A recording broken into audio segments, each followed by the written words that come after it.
Let me ask you something before we even start. If your spouse had a side income you knew nothing about, gig work, crypto, a secret content account, freelance payments hitting an account with a name you'd never seen, do you think you'd find out during a divorce? Most people say yes. Most people are dead wrong. And here is the other side of that question. If while you have income your spouse doesn't know about, do you think it stays hidden once an attorney gets involved? Do you think you are smarter than the system? I am going to show you 5 cases today where someone answered that question wrong. Devastatingly wrong. They thought they found a loophole. They thought they covered their tracks. But in divorce court, hidden income never actually disappears. It just waits in the dark for a forensic accountant to turn on the lights. Let's get into it. Case 1. The one-day $1 million error. Picture this. It is a Monday. Shannon Elizabeth, the actress you know from American Pie, makes a massive, life-altering decision. She formally files for divorce. The paperwork hits the court. The marriage is legally on the clock. Then, she wakes up on Tuesday, and she makes a second decision. She launches an OnlyFans account. I need you to understand why that exact sequence matters. On the surface, it sounds like a coincidence. A woman starting a new chapter of her life the day after her old chapter ends. It is absolutely not a coincidence. It is a highly calculated, high-stakes financial maneuver. Here is what her legal team understood that most people do not even consider. In her state, there is a specific date that controls the destiny of every single dollar you make. The date of separation. The rule is brutally simple. Income you earn before that exact date is marital property. You split it. Income you earn after that date is yours alone. You keep every penny. Shannon's attorney listed her separation date as September of the previous year, 7 full months before she actually filed the papers. If the judge accepts that date, every single dollar from that new, wildly lucrative content account belongs entirely to Shannon Elizabeth. Her husband gets 0. Her husband's attorneys see the trap. They are fighting that September date like their lives depend on it. They are arguing the marriage continued, economically, practically, under the same roof, right up until the April filing. They argue she launched that account while still operating inside the marriage. If they win that argument, that newly generated income immediately becomes community property. 50-50. One date.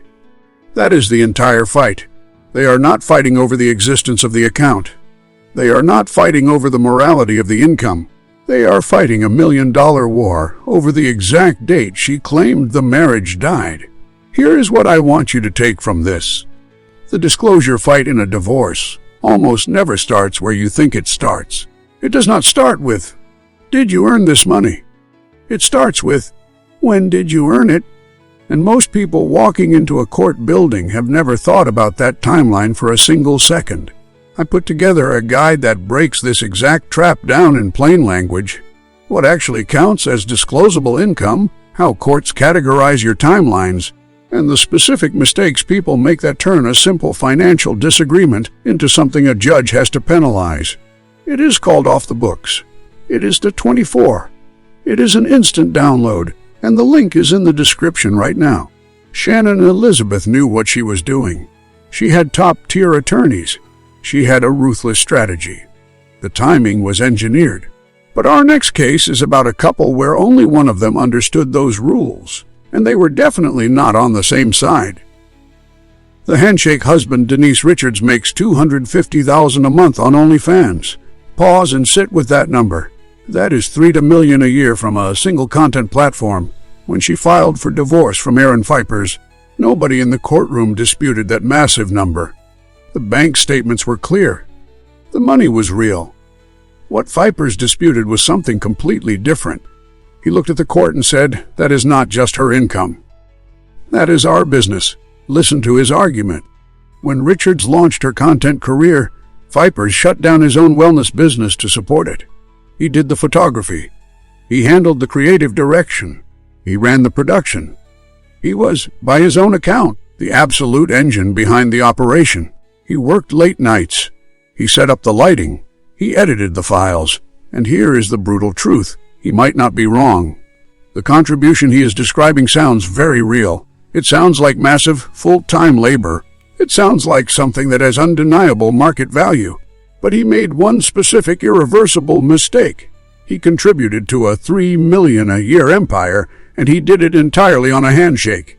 There is no contract. There is no revenue share agreement.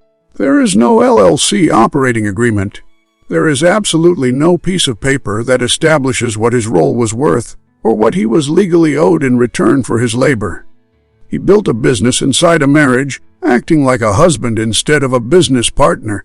So now he is standing in court trying to convince a judge to assign a massive dollar value to a contribution he never bothered to document while it was happening. And while he is begging the judge to do that, he is also seeking spousal support from the exact same woman, whose income he is simultaneously claiming partial credit for. I am not here to tell you whether Vipers deserves a cut. That is for the court to decide. What I am here to tell you is this. When income gets built inside a marriage and both spouses contribute to it, the spouse who never documents their contribution ends up arguing feelings in front of a judge. And feelings do not win in a divorce. Paper wins. That lack of paper destroyed his leverage. But our next husband did the exact opposite. He created a paper trail so damning it ruined his life. The delayed bonus trap. This is a story about corporate hubris. Imagine a high-level executive. He is going through a bitter, expensive divorce. It is November. His company does its annual reviews, and his boss pulls him into an office to give him some incredible news. He crushed his targets. The company is awarding him a $200,000 performance bonus. It pays out in late December. He knows exactly what happens if that $200,000 hits his bank account in December. His wife's attorney will see it. The court will see it. And they will split it right down the middle. He refuses to let her take a $100,000 of his hard work. So, he makes his fatal mistake. He opens his work email. He types a message to his human resources director. The email says, "I am going through a complex personal matter right now. Please delay the payout of my year-end bonus until February." He hits send. He thinks he is a genius. The divorce will finalize in January. The money will drop in February. He keeps everything. What he fails to understand is how a forensic accountant actually works. His wife's attorney notices a sudden drop in his expected annual compensation compared to previous years. It doesn't look right. So, they don't just ask him for his bank statements. They subpoena his employer. They demand his entire employment file, including all internal communications regarding his compensation. Human Resources complies. They hand over the file. And right there, sitting on top of the stack, is the email. He didn't just hide an asset. He documented his own intentional fraud in writing. He proved, with his own keyboard, that he purposefully manipulated marital assets to deprive his spouse. The judge read the email. The judge did not split the bonus. As a direct penalty for intentional concealment, the judge awarded the entire $200,000 to the wife. Trying to manipulate the timing of your income leaves a fatal digital footprint. This exact scenario is why the deferred compensation section of Off the Books is so critical. The link is still in the description. An email is incredibly easy to find. But our next husband thought he was operating completely off the grid. He thought his money was invisible. CASA 4, the public ledgerly. I need you to imagine a very specific, terrifying moment. A husband is sitting across a heavy oak table from his attorney. They are going through his financial affidavit. This is the sworn legal document listing every asset, every account, every single income source he possesses. Checking account, listed. Savings account, listed. 401k, listed. Then his attorney looks up and asks one simple question. Do you hold any cryptocurrency? This man has been quietly accumulating Bitcoin inside this marriage for 4 years. He deliberately moved the entire wallet off the commercial exchange specifically, so there was no bank, no institution, and no 1099 form attached to it. It exists on a cold storage drive in his desk drawer. He looks his attorney dead in the eye and says, "No." He signs the document. He swears under oath to its accuracy. He files it with the court. In his head, this makes perfect sense. No paper trail means no proof. His wife's attorney does not believe him. They don't have proof of the crypto yet, but they have something better. They have his credit card statements. You know what a forensic accountant does first? They never go looking for the hidden money. They look at how someone lives. They look at the car leases, the house, the vacations, the luxury dinners. They add up the monthly spending, and they compare that massive number to his declared monthly income. When those numbers do not match, when a man spends $15,000 a month but only declares $8,000 in income, that gap is where they start digging. They pull 5 years of bank statements, and there it is. 4 years ago, a single $5,000 transfer from his checking account to a cryptocurrency exchange. From the exchange, he moved the Bitcoin to a private wallet. He thought removing his name made it invisible. Here is what he did not know. Every single Bitcoin transaction is recorded permanently on a public ledger. Every wallet, every transfer, every timestamp. Whether or not a bank is involved, the transaction is public forever. The forensic accountant traced the public blockchain. They found his wallet. They found $500,000 in Bitcoin that this man swore under oath did not exist. It took them 20 minutes. The court didn't just split the Bitcoin. The judge awarded his wife a massive portion of his remaining assets as a direct financial penalty for the perjury. He lost the Bitcoin. He lost his reputation. He almost lost his freedom. Because in divorce court, hiding money doesn't make you clever. It makes you a target. Crypto leaves a permanent public trail. But our final case proves you don't need advanced technology to destroy your life. Sometimes, a simple app on your phone is enough. KS5. The Venmo shell game we constantly talk about men hiding money. Let's look at a wife who thought she beat the system. She ran a highly lucrative online coaching business. It was a side hustle, but it was booming. The problem? She was preparing to file for divorce, and she absolutely did not want that coaching income hitting her joint checking account where her husband could see it. She needed a shadow account. She didn't want to open a new bank account in her name, because a judge would find that immediately. So, she made a disastrous decision. She called her best friend, Sarah. She changed the payment links on her website.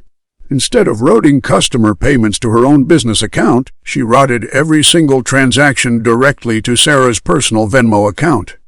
Her plan was simple: let Sarah hold the money, finalize the divorce, and then have Sarah wire the cash back to her once the dust settled. Over 6 months, she funneled $80,000 of secret marital income through her best friend's phone. She thought it was a flawless shell game. She forgot about the subpoena power of a family court judge. Her husband's legal team noticed her coaching website was still active, but her bank account showed 0 business deposits. They didn't ask her where the money was. They subpoenaed the payment processor on her website. The processor handed over the routing data. The data showed $80,000 flowing directly into an account owned by Sarah. They didn't just catch the wife. They subpoenaed the best friend. They dragged Sarah into a deposition room and forced her to testify under oath about her involvement in a scheme to defraud a marital estate. Using a third party to hide your money does not protect you. It simply makes your best friend an accessory, and it makes you a documented liar. The court exposed the fraud. The judge stripped the wife of the entire $80,000, awarded it to the husband, and forced her to pay his legal fees for the time it took to uncover her lie. Do not make these fatal errors. You cannot outsmart a system designed to strip, mine your finances. Off the books breaks all of it down. Every single income category courts actively look for: gig work, crypto, content platforms, cash businesses, deferred compensation. It shows you exactly how forensic accountants trace what is hidden. It teaches you how to disclose your own non-traditional income correctly the first time. More importantly, it shows you the specific, irreversible mistakes that turn a simple disclosure problem into massive legal and financial penalties. Do not walk into a courtroom blind. It is 24. It is an instant download. Click the link in the pinned comment right now and protect what you built.